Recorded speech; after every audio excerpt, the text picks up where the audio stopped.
We're excited this morning. We have a guest. Tarl Reeves is here. He's a missionary to London. And so we had a good time last night. We took him out to eat, and Becca asked him and grilled him on all of the royal family questions that she could come up with. And then for the first time ever, for both of us, I took him to a graveyard last night so he could see Tex Ritter's graveyard in Port Neches. So that was an interesting thing. We've never done that with a missionary before, but we decided, hey, let's have a real fun night tonight and get a little bit wild. We were there after dark, which is creepy, but it was a good time. But really enjoyed getting to know Tarl over the past 24 hours-ish, and definitely hearing his heart for London and how they're doing ministry there, and even some exciting things that are on the horizon for their ministry. And so excited for you to be able to hear from him. Tarl is someone we already support. We support their ministry in London and have been for several years. And so this is an update for some of you. You may remember he was here back in like 2016, yeah? And so this will be an update for some of you, but some of you never met him before, so you get to hear what he's doing there. So excited for that. And so you guys put your hands together and welcome up Mr. Tarl Reeves.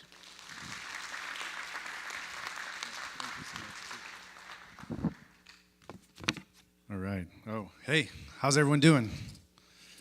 How's everyone doing today? All right. Oh, it's good to see all of you this morning. It's so wonderful to be able to worship with you this morning and to be able to celebrate the Lord's Supper with you this morning. And I've discovered you guys know how to party in Nederland by going to cemeteries and seeing famous people. Thank you so much for that. I really enjoyed that. Oh, no, truly, I always like to do things that I never get a chance to do in other places. And so John Ritter's dad, that was exciting. So that's really cool. I'm always excited to be back in Texas because it's the only place gutsy enough to have its own toast. So I love that. But Jiminy, I-10, driving on I-10, something. I mean, I was driving 120 miles an hour and still people are passing me. What is going on?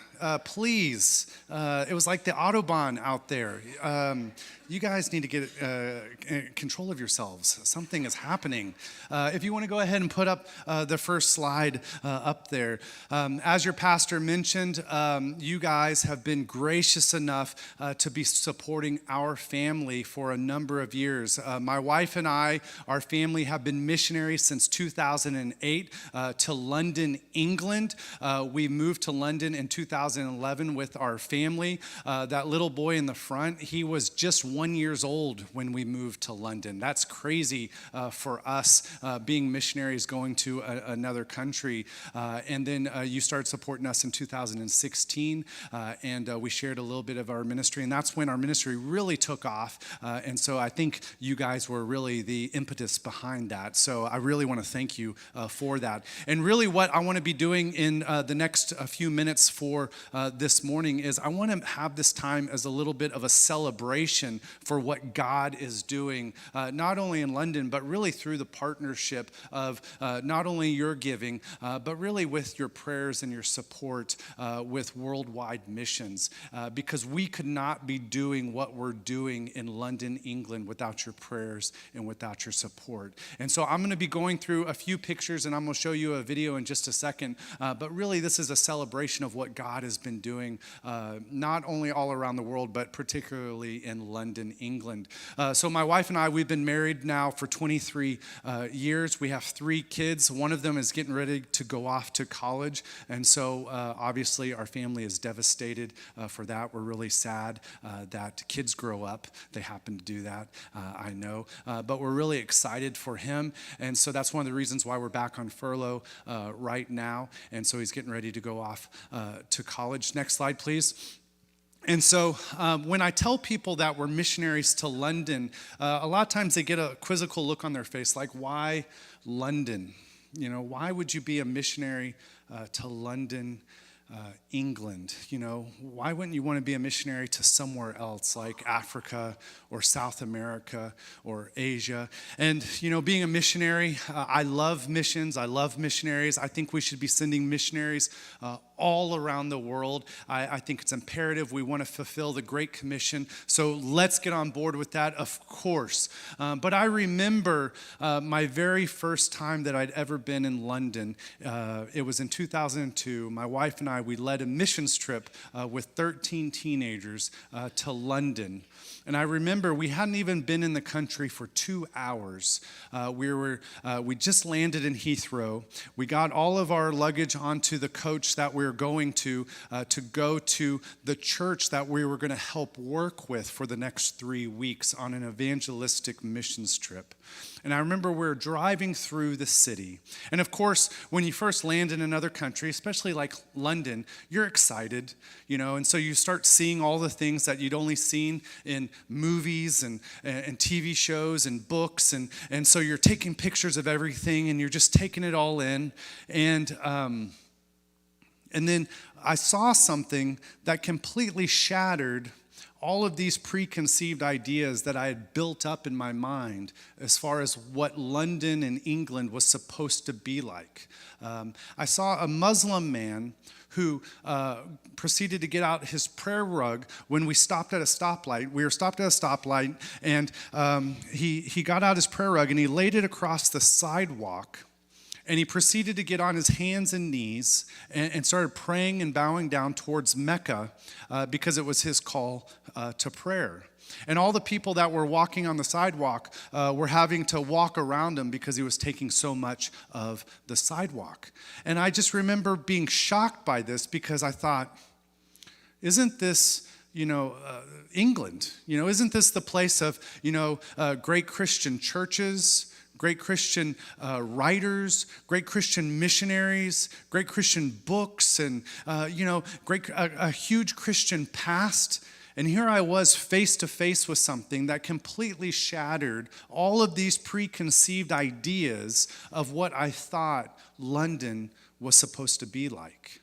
And when I tell people that we're missionaries to England, they really have to wrap their head about what England is like today, not what England is like back then. England has radically changed what it's like today as opposed to 100 or 200 years ago. And I'll just give you one example. From the time that even when we just moved there in 2011, the statistic when we moved there in 2011, you got to think about London. London is a city of 9 million people, over 9 million people. So to put that in a little bit of perspective, that is the entire population of Dallas-Fort Worth, okay? But here's the difference. Dallas-Fort Worth is an area of 6,000 square miles, okay? Because Texas is big, okay? We got the memo. It's big. 6,000 square miles. But London itself, Greater London, is in 1/10 the size. So we have the same population, but in 1/10 the area. Okay, so we're just living on top of each other, So 9 million people. Now, when we moved there, 1 out of 3 people that lived in London was from another country. Okay, we're not talking about ancestry, but they were from another country. The statistic now is that it's over 50%. So just within, over 10 years, the statistic is every other person that you come across is foreign born. Over 300 languages are spoken on a daily basis within Greater London. Yes, we speak English, but for many people, it's their second language. And, I know with immigration, obviously it affects America, but for England, it's from cultures from all over the world. And so for us, it's both exciting because we get to reach out to people from all over the world, but it's also daunting because there's so many different people that we have to interact with and reach out to, and it also changes a little bit of the neighborhood. And for us, it gives us a tremendous opportunity because we don't have to go to all these different countries to share the gospel and learn all the different languages. All we have to do is go to London And God has done, the amazing thing of bringing all these different people to London and also gotten them to learn English as their second language. And now we have the opportunity to share the gospel with them from people from all over the world. And so I'm going to give you one such example. So go ahead, next slide. So in 2017, we were in London, and one of the things that we focus on is church revitalization. When we first arrived in London in 2011, we started working on church planting. But the thing that we noticed quite quickly is it didn't make any sense for us to plant a church when right down the road there was a church closing their doors. And sadly, in England and also across Europe, what you see is that there's churches closing their doors every week, every month.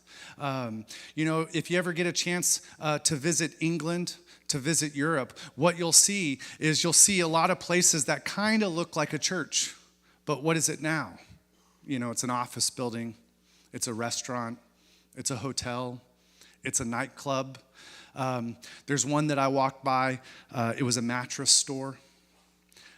There's a place where my kids would go to the park. It's right near us. It has a little pond that we take the kids to. It's a place called Keston, right down the road from us. There was a church that had been there for a couple hundred years. Now it's a mosque. It's quite common for Islamic centers to purchase churches that are closed. And there was a big outcry in the community, but what are you going to do? You can't prevent the Islamic Center from purchasing a church building. It's closed.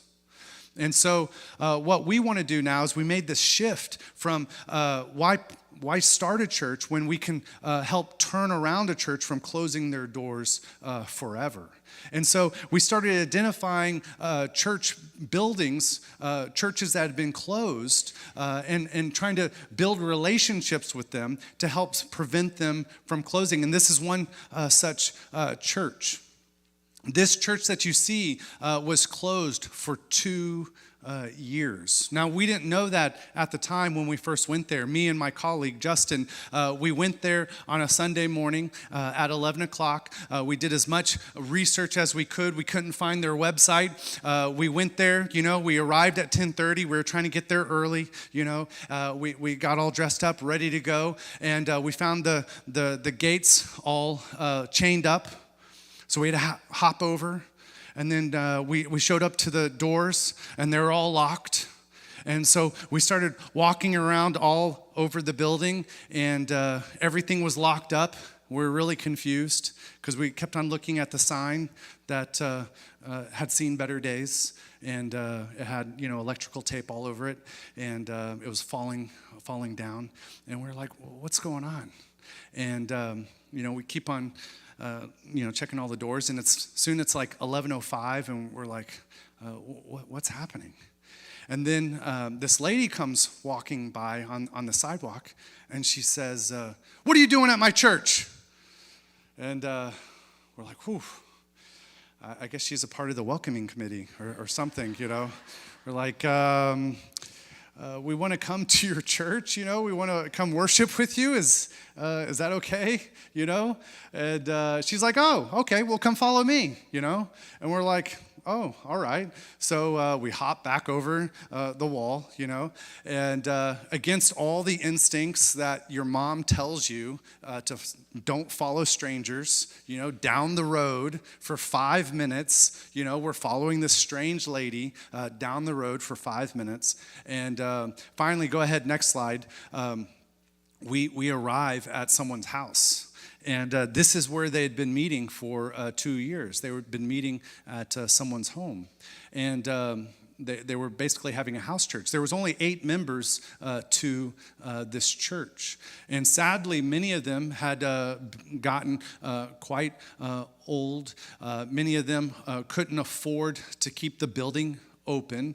And so they were really at an impasse. What are they going to do? Do we close this church down forever? or do we try to find new leadership? And so that's when we entered into discussions with them. And, obviously this takes time. It took a lot of prayer. And, we were meeting with lots of different people at the time. But thankfully, they asked me to become their lead pastor. And this is how desperate they were. They asked an American to be their pastor. I mean, that's desperation for you right there. A British person asking an American. I mean, come on. So I became their lead pastor in February of 2018. And there was only a handful, but get this, okay? A family of 5 joining an 8-member church. I mean, that's like church growth right there. That's like 60, 70%. I mean, I was writing that in my newsletters, I mean, we're like taking off right away. I mean, that is huge. Where do you find numbers like that in England? That is amazing. Praise God. All right, next slide. So immediately what we started working on is renovating the main hall. So the church had been closed. It really was a little bit dilapidated, worse for the wear. And so we started doing some painting, doing some renovations to the main hall. That takes time. And so we weren't really ready to move in straight away. But what we tried to do as quickly as we could is try to get back into the building. And so they had a back hall. So go ahead, next slide. So as quickly as we could, like within a month, for that very first Easter, we had our very first Sunday in the back hall. And so I called in a bunch of favors. I asked a very good friend of mine that was really well respected within the Christian community there, a friend of mine named John Benton, to come and speak, well respected even from the few members there. And the reason why is there was already a little bit of hostility from the man that you see with the guitar there, because he said, no one's going to come to our church. We don't need to be back in the building. Let's keep meeting at our house. Let's do this for the next year until we have enough finances for all this sort of stuff. And I said, shenanigans, we need to be back in the building. And so thankfully, God brought 3 first-time guests that Easter Sunday. And so God already began to work within our church. And so it was really exciting to see what God was doing. Next slide, please. And so this is our very first Sunday back into the main hall, and we started inviting more people at our church. And so people started to see what was going on at our church. People had to assume our church was closed forever. Next slide, please. And so we started doing a whole bunch of outreaches because, like I said, most people thought our church was closed. And so we just started doing free cookouts, free events at our church, opening up the church doors. Whenever you have free food, it typically brings people. Food, is that universal language. And so, it brings people. Next slide.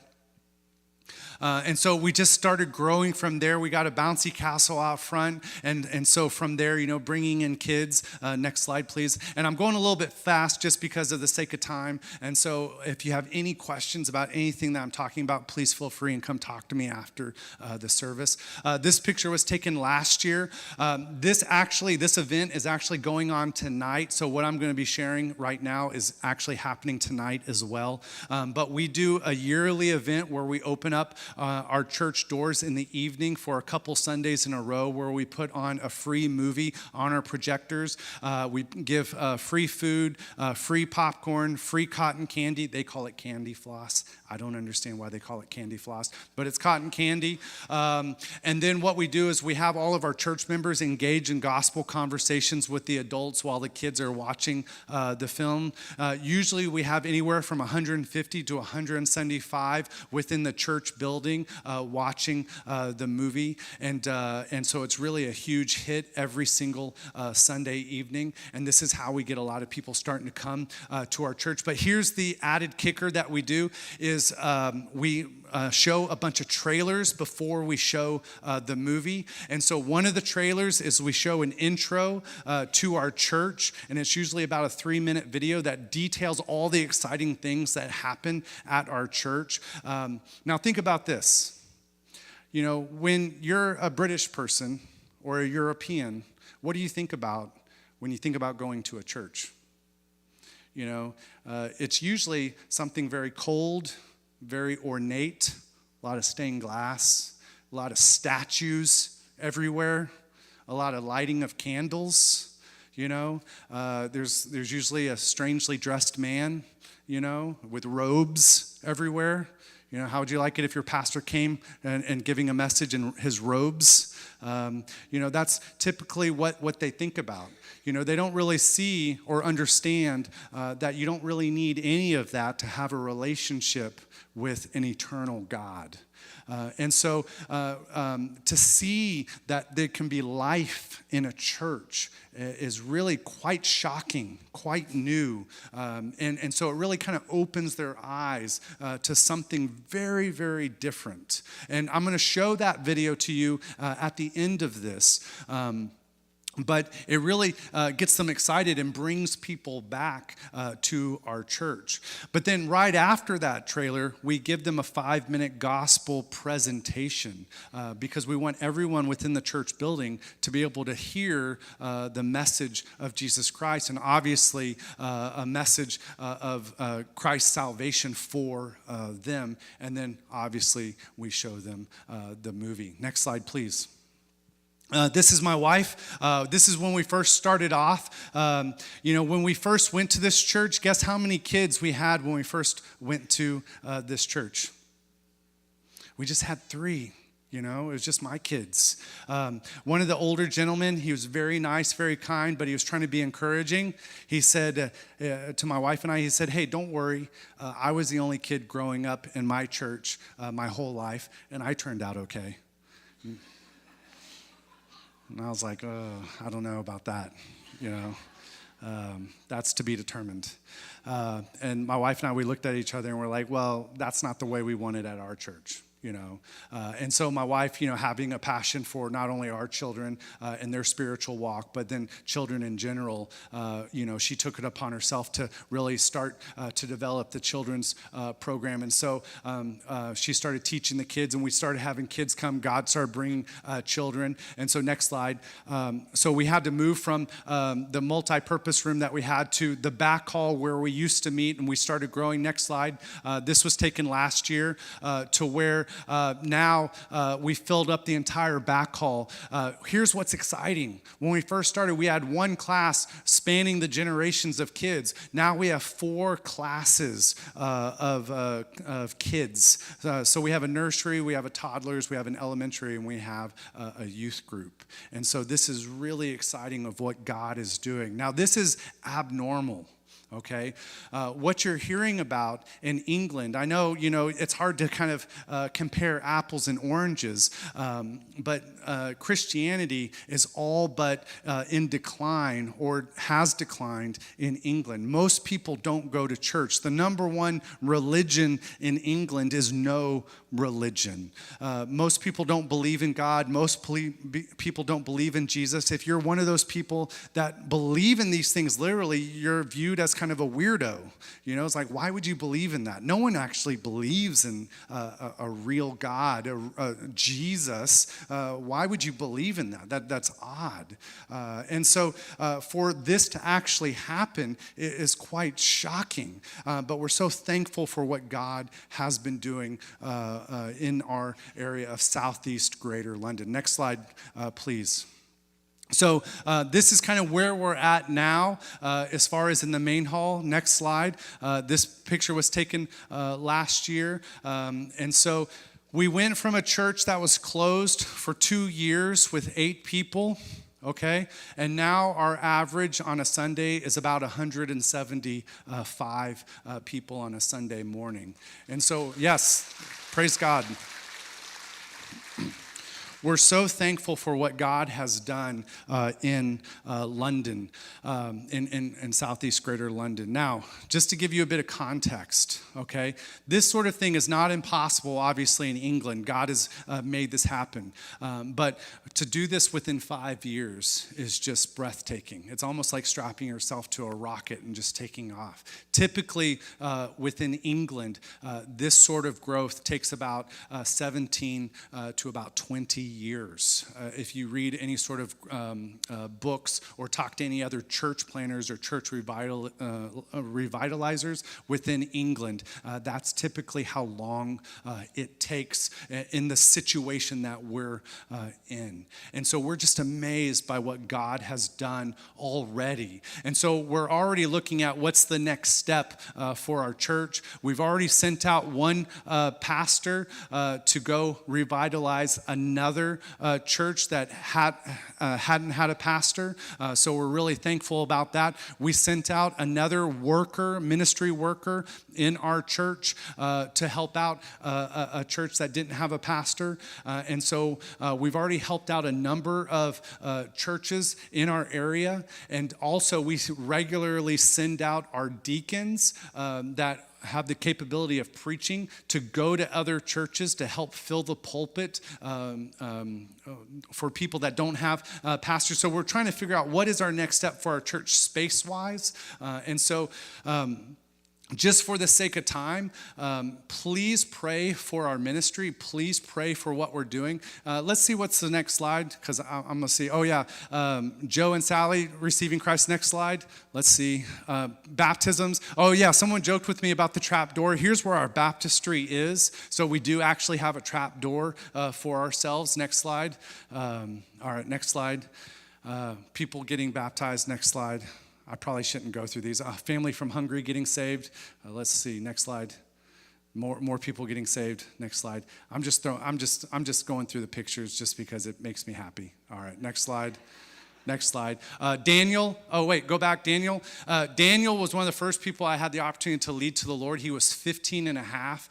This was in 2012. He used to be a Satanist, believe it or not.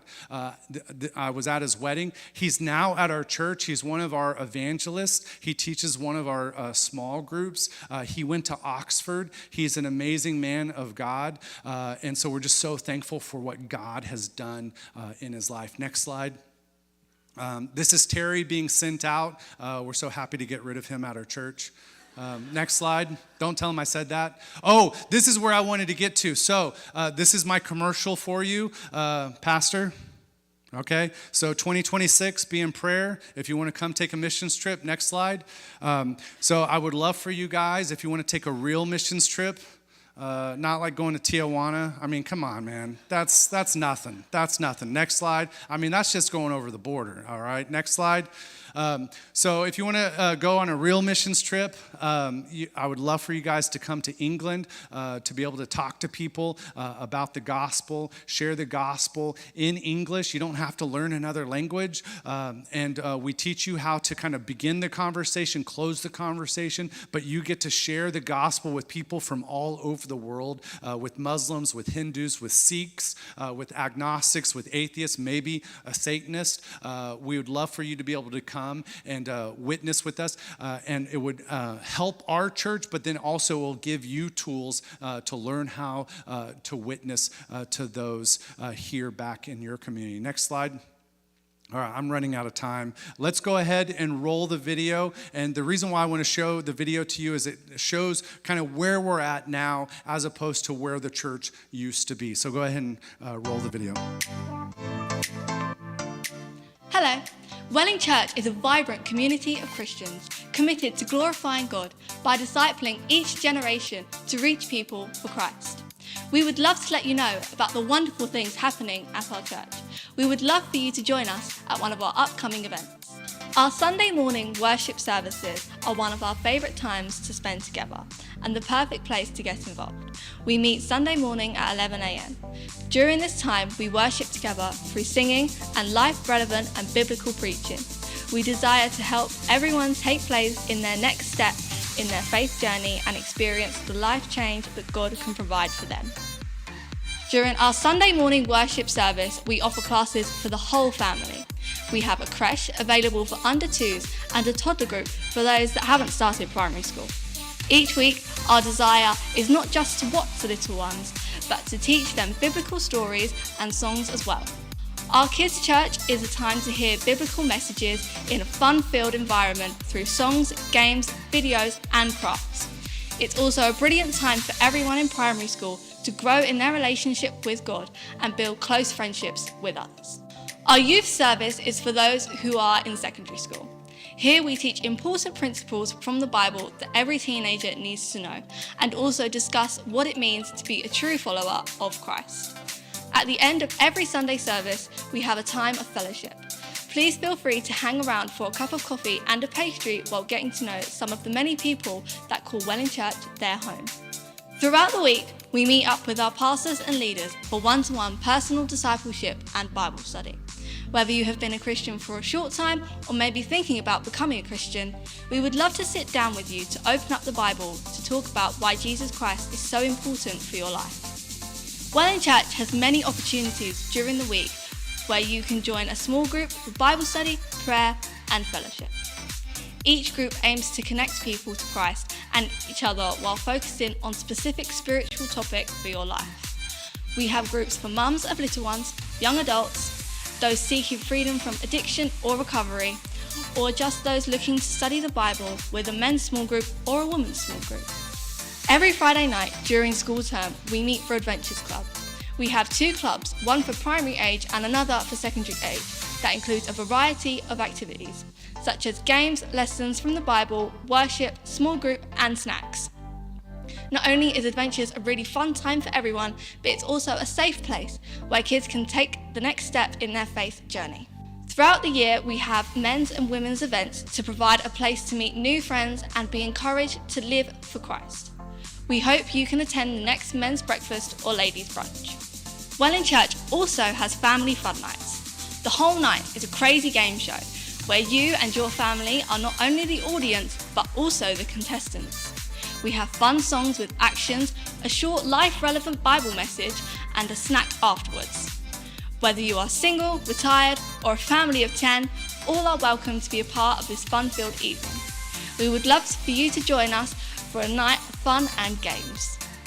We look forward to you joining us here at Welling Church for one of our Sunday services or upcoming events. We pray that Welling Church will be a place that you can call home. See you soon.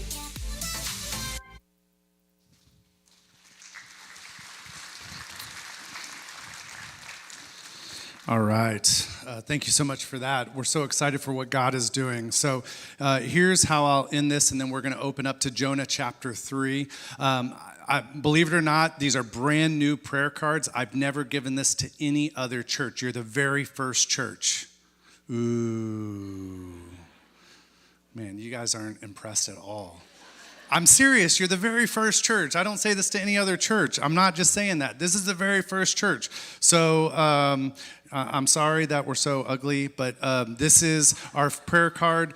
Please, they're on our table. Please grab it. Please put us on your fridge. Please remember to pray for our family. We thrive. We exist. We live on your prayers. We need your prayers. Please grab it. Please remember to pray for our family. Plus, we have that prayer table back there. We have a little jar that's sadly empty. Whatever you put in that jar goes towards our moving fund. And so it covers costs like plane tickets and moving costs, all that sort of stuff. You know, moving back and forth, all that sort of stuff costs a lot of money. So thank you in advance for anything that goes in there. We'll be back. I'll be going to London in like 2 weeks for a month to kind of take care of a few things. So please be in prayer for me. The lady that you just saw, her name's Mary. I'm going to help witness to one of her friends that she's been witnessing now to for almost a year. So I'm really looking forward to that. And I'm really excited to be back at my church to preach to them for 3 Sundays. So let's look at Jonah chapter 3, and I'm going to share a few things with you. So are we all in Jonah chapter 3? All right. So how many of you guys ever read the book of Jonah before? Remember the book of Jonah. Okay, I love the book of Jonah. Do you remember when you first learned about the book of Jonah, about the character of Jonah? We were all in Sunday school, and you had the Sunday school teacher, and they would get that felt on there, and they'd have the fish, and they'd have Jonah, and you'd learn about Tarshish, the only time you ever learned about Tarshish, you know. Help me out here with Jonah chapter 1, Jonah chapter 2. What's going on as a refresher, especially since we have a lot of young children in the congregation right now? What is happening? Give us a quick background with Jonah. Anyone? Okay, we got a fish, okay? Character number 1, fish. Well done. What else is happening in Jonah? Okay, so he's running. Not the fish swims. Jonah is running. Where is Jonah running? To Tarshish. Where should he be running? Nineveh. Why should he be going to Nineveh? Because God told him to go to Nineveh. Why? To preach. Preach what? Okay, a message of repentance to Nineveh. But what's the problem with the people of Nineveh? They were bad. They were naughty, naughty people. And on top of that, they were the enemies of the people of Israel. And Jonah was part of the people of Israel. So Jonah didn't really like the people of Nineveh. So when God said, hey, I want you to go to Nineveh, that great city, and I want you to preach a message of repentance to that city, Jonah's like, I'm going to go the other way. I'm going to hop on a boat, and I'm going to go as far away from God as possible. But then what does God do? He brings a storm, absolutely. He brings a storm upon the ship, and the ship starts to go back and forth, and Jonah is fast asleep at the bottom of the ship, and all the sailors, they're all freaking out. They're all scared. They're all praying to all their various gods. They're all worried. They're all just certain that they're going to die. And they go down and they find Jonah fast asleep. And they tell him to wake up, get up. And they tell him to go pray to his God. Maybe he'll listen and figure out what's going on. You know, one of the gods will listen. And Jonah says, hey, I know what the problem is because I serve the true and living God. So throw me overboard and that will solve all your problems. And they're like, we're not going to do that. We're not going to throw you overboard. And he's like, no, you need to throw me overboard. That will solve everything. And they're like, okay. And they chuck him overboard. Problem solved, all right? So as soon as they throw him overboard, everything calms down, and he goes into the ocean. And Jonah thinks, okay, this is it. I'm dead. You know, he doesn't know how to swim. They didn't have local lessons at the YMCA back then. And he's going down. But what does the Bible say that happened after that? Yeah, there's a great fish, a really big, big fish. It says that God had prepared a fish well in advance to come and take Jonah where he should go. Now, here's the interesting thing about this, is that as I get older and I read Jonah, it's only 4 chapters. It's less than 200 verses, like less than 150 verses if I think about it. As I read this more and more and more, and as I get older, you know, the fish is the least crazy thing about the story. You know, the fish is the least important thing about the story. The fish is the least exciting thing about the story. Like when you're a kid, that's all you can think about. And as a kid, that's the thing that you have those like playground discussions about. You know, you talk about the fish and talk about how big it has to be and what Jonah looked like when he got spat out and all that sort of stuff, you know. But as you get older, it's like, no, the fish is not that big of a deal. Like you start thinking about other things, you know. You think about like, why Jonah? You know, like Jonah was like the worst missionary ever, you know. Like he didn't obey God. He didn't listen. He went the opposite way. Then you think about like, well, why did God continue to use Jonah? Like God didn't give up on Jonah. Like God continued to use Jonah. Then we think about God's grace. Like God had grace for the enemies of Israel. Like, we know God still had grace for the people of Israel time and time and time again, but he also had grace for the enemies of Israel. I mean, this is insane. This is crazy. And I think about it even in my own life. I remember when God began to work upon my life to become a missionary. I was 14 years old. I got saved when I was 9 years old. I was a bus kid. How many of you guys know what a bus kid is? I mean, some of you guys, you've been around, okay? I got saved when I was 9. This was a time called the 80s, okay? Many of you guys don't know what the 80s are, but it was a crazy time of neon and poofy hair, okay? But I remember a 19-year-old kid was knocking on doors, and that's when you could knock on doors, okay? I don't think you could go outside right now because you would just melt. But he was knocking on doors, and he was inviting people to church. He was a part of the bus ministry, and he was knocking on doors, and he came up to our house, and he said, "Hey, baby Tarl, would you like to ride the bus to church?" And I remember playing with my Legos on the floor, and I was like, what's church? What's Sunday school? What is that? I didn't grow up in a Christian home. I didn't know what any of that stuff was. And he tried to explain it to me, and he said, well, we play games, we have fun, we eat lots of candy. I said, oh, all right, you're speaking my love language. I'll come. He's like, and I said, how's this work out? Do I pay you for this or what? And he's like, no, just come up. Just be ready to go the next morning. And this is another weird thing. Like, what parent does that? Like, just sends a strange, like a kid to a strange 19-year-old kid the very next day. Who does that nowadays, But that's how desperate my mom was to get rid of me. So, so the very next day, I had my clip-on tie. I was ready to go. That's all you needed to go to church back then was a clip-on tie. And so I started riding the bus to church. Now, here's the exciting thing. I rode the bus for 3 months to church. Every single Sunday, I learned something about God. Every single Sunday, I learned something about Jesus. Every single Sunday, I learned something about the Bible. I'd never heard anything about these things before. I was getting answers to eternal, life-changing questions that I had all my life. No one had ever told me these things ever in my whole life.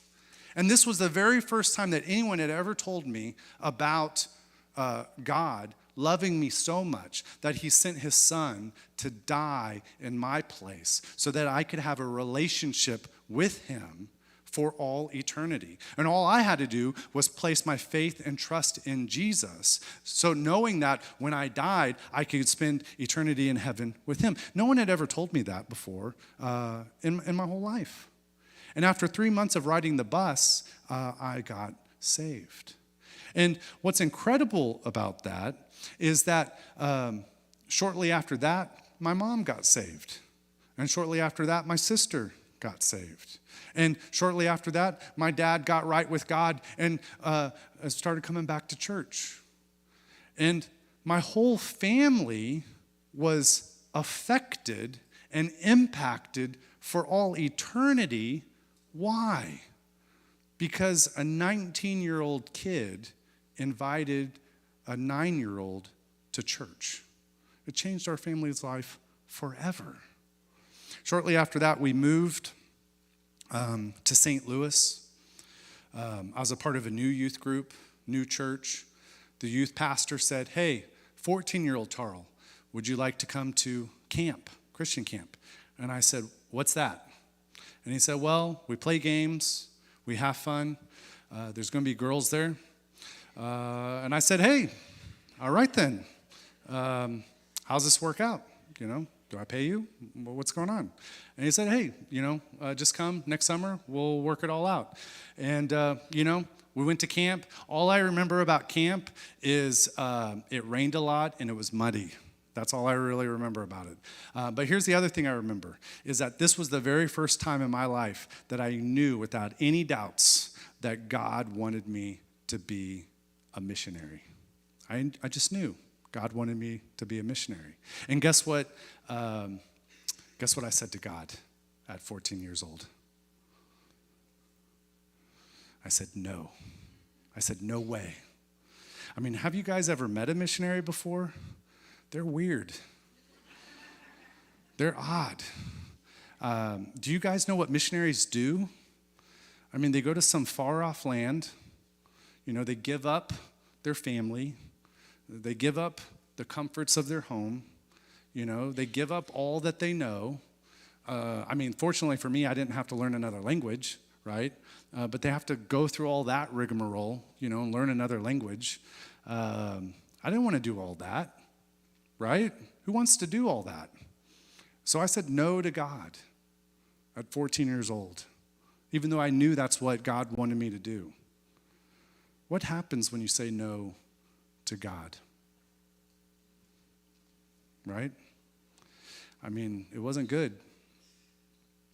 And, you know, when I was 15, 16, 17 years old, you know, I knew I was still a Christian, but on the inside, I didn't have peace, I didn't have joy, I didn't have purpose, I didn't have direction. I was just kind of drifting along. And I was still working in the church, and on the outside, things still looked, you know, like I was still doing Christian-y things, but on the inside, I was a wreck. And 18 years old, you know, all my friends in high school, they knew what they were doing with their life. They knew what colleges they wanted to go to. I didn't know what I was going to do because I was wrestling with God. I was wrestling with what I needed to do. And it wasn't until I was 18 years old where I was back at camp again, and I was talking with my youth pastor, I was talking with my pastor, and we were getting down to what was the issue? What was the problem with my life? Where did I take the wrong turn? And it got down to this problem where I was just surrendering parts of my life to God. But what does God want with us? He wants all of our life. He wants us to surrender everything to him. You know, the thing for most of us is that we think we're so clever. We think that we can, you know, surrender this part to God. You know, God, I'll serve here. Or God, I'll give this amount to you. But I'm going to hold this part back. I know how to handle this part of my life better than you. That's our attitude. And I don't know what that might be for you in your life right now, but for me, it was my future. I didn't want to give up my future to God, because if I gave up my future to God, where would I end up? What would I do? What would happen with my life? I didn't want to give that up. And it wasn't until I surrendered everything to him that, And so here's my point with this part. You know, you might not be a missionary to London, and that's completely fine. But the end result of your life should look the exact same.